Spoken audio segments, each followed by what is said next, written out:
ગઈકાલે છોટા ઉદેપુર જિલ્લામાં તાલુકા પંચાયતના પ્રમુખ અને ઉપપ્રમુખની જ્યારે વરણી થવાની હતી તે દરમિયાન આમ આદમી પાર્ટીના ચૂંટાયેલા સભ્યોને ભાજપના લોકો ઉપાડીને લઈ ગયા તેવા આક્ષેપો આમ આદમી પાર્ટીના નેતાઓ દ્વારા કરવામાં આવ્યા હતા। જોકે અપહરણકર્તાના ચંગુલમાંથી હવે એ ચૂંટાયેલા સભ્યો છે તે છૂટીને બહાર આવ્યા છે અને પોલીસ સ્ટેશને પહોંચ્યા છે। શું મામલો છે વિગતે વાત કરીએ। વૈષ્ણવજન તો તેને કહીએ જે પીડ પરાઈ જાનાને રે। દર્શક મિત્ર, નવજીવન ન્યૂઝમાં આપનું સ્વાગત છે। હું છું ફૈઝાન। ગઈકાલે છોટાઉદેપુર તાલુકા પંચાયતના પ્રમુખ અને ઉપપ્રમુખની જ્યારે વરણી થવાની હતી તેને લઈને જબરજસ્ત ઘમાસાણ જોવા મળ્યું। આમ આદમી પાર્ટી અને ભારતીય જનતા પાર્ટી પાસે એક સરખા ઉમેદવાર હોવાથી ટાઈ પડી હતી અને આ સ્થિતિમાં એક ખેલ થયો જેમાં આમ આદમી પાર્ટીના ચૂંટાયેલા સભ્ય છે તે નવા પ્રમુખની વરણી માટે જઈ રહ્યા હતા। તે દરમિયાન કેટલાક શખ્સો દ્વારા તેમને ઉપાડીને લઈ જવામાં આવ્યા અને તેના કારણે ભારતીય જનતા પાર્ટીને ફાયદો થયો અને તેમણે સત્તા અને બહુમતી મેળવી લીધી। આ ઘટના બાદ આમ આદમી પાર્ટીના નેતાઓએ ગંભીર આક્ષેપો છે તે આ ભાજપના નેતાઓ સામે અને પોલીસ પ્રશાસન સામે કર્યા ને આ પરિસ્થિતિ જે નિર્માણ પામી તેને લઈને છોટા ઉદેપુરથી જે તાલુકા પંચાયતના ચૂંટાયેલા સભ્યોનું અપહરણ થયું હતું તે અપહરણકર્તાઓના ચુંગાલમાંથી આજે મુક્ત થયા ને પોલીસ સ્ટેશને ફરિયાદ નોંધાવવા માટે પહોંચ્યા છે, જ્યાં છોટા ઉદેપુરના જિલ્લા પ્રમુખ રાધિકા રાઠવાની અધ્યક્ષસ્થાને સમગ્ર ઘટનાને લઈને તેમણે જુબાની આપી છે। એ ઘટનાનો વિડીયો સામે આવ્યો છે જેમાં જે ચૂંટાયેલા સભ્યો છે આમ આદમી પાર્ટીના તેઓ આખી ઘટના વિશે માહિતી આપી રહ્યા છે। કેવી રીતે તેમનું અપહરણ કરવામાં આવ્યું, ક્યાંથી અપહરણ કરવામાં આવ્યું, કોના દ્વારા અપહરણ કરવામાં આવ્યું, એ તમામ માહિતી છે તે આપતા નજરે પડી રહ્યા છે। પહેલાં આપ આ વિડીયો જુઓ।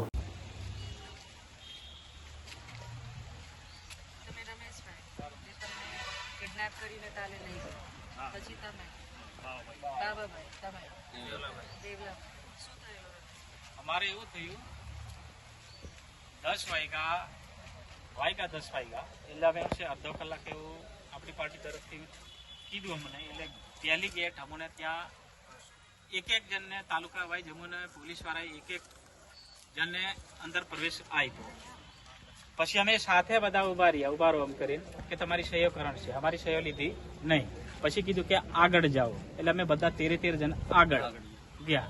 એટલે બીજી ગેટ આવી એટલે ત્યાં અમારો પાછા ત્યાં મેન્ટેટ લીધો પોલીસ વાળાએ કે હવે અમારી સેફટી છે, હવે તમે અંદર આવી ગયા એટલે હવે તમારી કોઈ જવાબદારી અમારી જવાબદારી છે કઈ થવાનું નથી। હવે અહીંથી અમે આ મેન ગેટ પર અમે જતેલા અને પછી અચાનક અજાને માસ્ક કરીને ભૂકા બાંધીને આ બાજુથી એકદમ આ છેલ્લું પબ્લિક બધું હુલર થયું અમારા પર। એટલે હમુને શું છે કે કિડનેપ કરી લીધા। અમે એટલી બૂમો પાડી, બહેનો એટલી બૂમો પાડી, પોલીસ બચાવો એમ કરીને, પણ કોઈ અમારી આગળ કોઈ આવ્યું નહીં। એટલે અમને કિડનેપ કરીને પછી ડાયરેક્ટ ચાલુ ગાડીઓ મેં ડ્રાઈવરો બધા પહેલા દરવાજા ખુલ્લા હતા અને અમને બકરાની માફત અમને મોદી નાખી અને મારા ગળામાં હતો સોનાનો દોરો 2 તોલાનો, એ દોરો પણ કઈ ગયા થયો। મોબાઈલ જો કે મેં મારા બાબાને આપી દીધેલો, બહારથી સાહેબે કીધું કે મોબાઈલ આપી દો, અંદર નહીં લઈ જવાનો, એટલે મેં લઈ ગયો નહીં, પણ ઘરમાં મારા સોનાનો દોરો હતો 2 તોલાનો, એટલે એ લઈ ગયા। અને કારી ગાડી હતી એટલે મેં તાત્કાલિક એટલે બધા ફકો ફક માર્યા છે ને બકરાની માફા અંદર ઉચકી નાખી દીધો। એટલે બધી બાજુ ચારે બાજુ,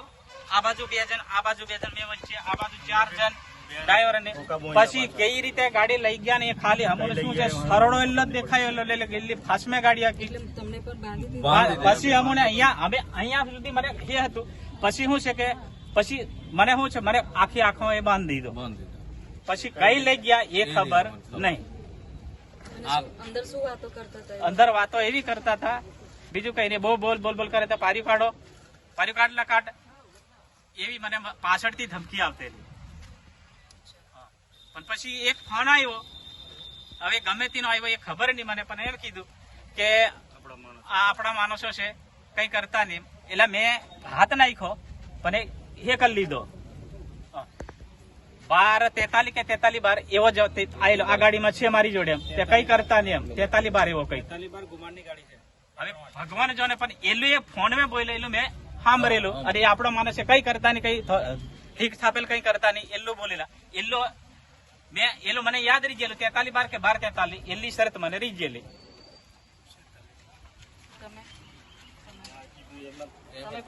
અને અહીંયા અને એક બીજું જે અમને કિડનેપ કર્યા એમાં અહીંયા પોલીસની ટુકડી હતી અને મેન ગેટ પર ટુકડી પોલીસ શું છે કે ત્યાં તો બધા કશું નહીં આ બધું આલું થયું બેનો એલી ગાંગરેલી બૂમો પાડે પણ કોઈ કશું જ નહીં એમ કશું નહીં કોઈ નહીં એમ એટલે અમને બકરાની માફા લઈ જાય અમને ઊંધામ છતાં બે ઘડતા પાટણ ને માર મારી મારી અમને લઈ જાય કોઈ કશું નહીં એમ કોઈ બોલ્યા નહીં, પોલીસ વાળા કોઈ બોલ્યા નહીં, બિલકુલ બોલ્યા નહીં. આ રીતે અરે અમારે ત્યાં ચંપલ ને બધું અમારું મેં કહ્યું ત્યાં હજુ બધું કઈ હું પડ્યું કઈ અમને હજુ બધું મને તો આ બાજુ મારેલો સામે ઘણો આપણે બચવાની કોશિશ કરવા પડે એટલે સામે એમને બી અમે ઝડપાયેલા ગાડીમાં લઈ જઈને બેહાડી દીધો મને બીજું કઈ નહીં કર્યું આપણે પાટો બંધ છે આલુ દિયા કર્યા મને ઊંધો હકલીને લઈ ગયા ઊંધો આ 4 જણ મારા પગ પકડ્યા બે હાથ પકડીને આ રીતે ઊંધો મને લઈ ગયા મને મોઢું જોવા નહીં દીધું મેડમ આવું કરાતું હોય આવી રીતે ના લઈ જતા માણસ તો માણસાની રીતે તમે લઈ જતા તમે હા રાખીતા આ રીતે મારે આપણું હલકો પાડીને લઈ જાય ઊંધરીને આવું ના ચાલે તમારે હવે શું કરવું છે ફરિયાદ કરવાની છે જો અહીંયા ફરિયાદ નહીં લે તો પછી કોર્ટમાં જવાનું મને 3 જણા પકડવાયા ને એમને મેં પાડ્યા એ પછી પાડ્યા પછી અહીંયા પાછા 10 જણા પાછી આવી ગયા ને એટલે મને પકડ્યા મારું પેટ નીકળે તો મેં કીધું પેટ મારું નીકળે જેમ તો મારે પરિચય શું કરે એમ મેં કીધું એટલે પછી મને કઈ બોલ જાય પછી આ વચ્ચે જઈને કદી કે તારે બિયર પીવું છે એમ કે મેં કીધું મેં કોઈનો બિયર પીતો પણ નહીં મેં કોઈનો નાસ્તો પણ નહીં કરતો એમ કીધું એટલે પછી મને કંઈ બોલ જાય નહીં પછી કોઈ કશું કર્યું નહીં અહીંયા મને મારા માર અહીંયા વધારે ગાડીમાં હું વાતો કરતા હતા? ગાડી મેં યાદ કીધું કે મને તને 50 લાખ રૂપિયા અમે હાલતીલા તો કેમ નહીં બરાબર તો મેં કીધું મારે પરિજાનું દેખવાનું તમારા પરિજાને 50 લાખ રૂપિયા ખર હાલો ને મેં કીધું મને એકલા નું લેવા હાલો બધાને હાલો ને એમ મેં કીધું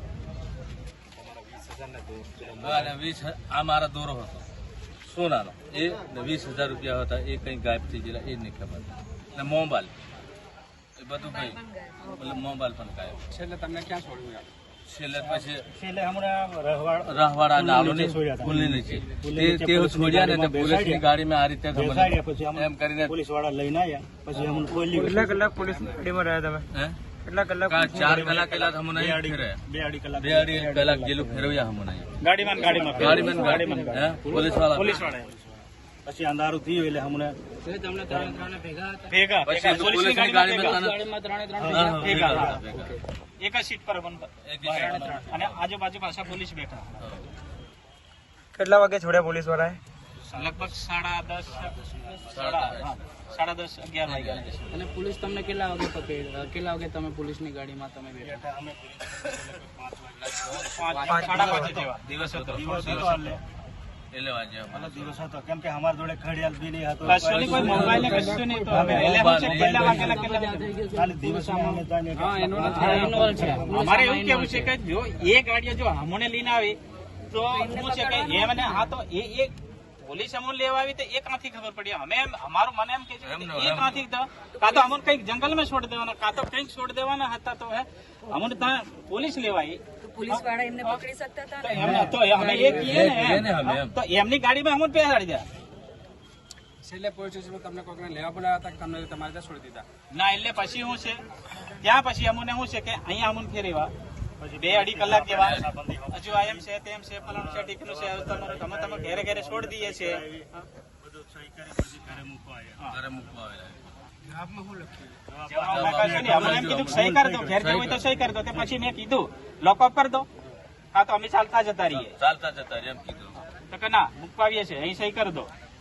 સહીઓ અમારી લીધર છે તેને જણની સહી કરી દો એટલે વાંચી સંભળાવો એમ કીધું તો કે સહી કરતા ને હું બધું ગાન ગફલ કૂદો અમને પૂછો પછી કે ઘેર જેવું પછી આ મને એકલા ને મૂકવા આવ્યા અને અમારે જોજ પોલીસ સ્ટેશન વાળા આવ્યા કે નહીં એટલે આને પેલો છોડ્યો પછી મને રસ્તામાં છોડ્યો કે જાઓ હવે એમ કરી મેં કીધું તમારી જવાબદારી છે મૂકવા ઘેર આવો આની ગાંઠ ફાટે એમ મેં કીધું પાછો તમે પોલીસ છો મેં કીધું મારે ઘેર બૈરી છોકરો છે મેં કીધું આખું ગામ મેળવીએ છે અને મારે કોઈ રસ્તામાં કઈ થયું તો એમે બચીને આવેલા છે એમે કરીને આવેલા છે તો ઘેર તો મૂકવા આવે ને અરે અહીં ઉતરો ને એમ મને કીધું જોજ પોલીસ સ્ટેશન એ ગામડાના જ છોકરાઓ હતા જે તમને લઈ ગયા હતા આ વિસ્તાર હા એ છોટાઉદેપુર વિસ્તારના વિસ્તારના જ હતા. આ બધા બધા અજોન્યા હતા. મારી ગાડીને કાઠિયાવાડી બોલતા હતા. કાઠિયાવાડી બોલતા હતા. આમના કાઠિયાવાડી કે આપણે ગુજરાતી જ બોલતા મારે કાઠિયાવાડી બોલતા હતા. તમારા કાઠિયાવાડી બોલતા હો કાઠિયાવાડી બોલતા તમારા જે રીતે આ વિડીયોમાં જોઈ શકો છો, છોટાઉદેપુર પોલીસ સ્ટેશન બહારથી આ વિડીયો સામે આવ્યો છે અને હવે આમ આદમી પાર્ટીના જિલ્લા પ્રમુખ રાધિકા રાઠવાની સાથે જે ચૂંટાયેલા ઉમેદવારોનું અપહરણ થયું હતું તેઓ ફરિયાદ નોંધાવવા માટે પહોંચ્યા છે અને આ મામલે કડક કાર્યવાહીની માંગ પણ કરવામાં આવી રહી છે. ત્યારે આના કારણે જબરજસ્ત રાજકારણ છોટાઉદેપુર જિલ્લાનું ગરમાયું છે. દર્શક મિત્રો, આવા જ નવા વિડીયો સાથે આપણે માહિતગાર કરતા રહીશું, એટલે નવજીવન ન્યૂઝ જોતા રહો, લાઇક કરો અને શેર કરવાનું ભૂલતા નહીં.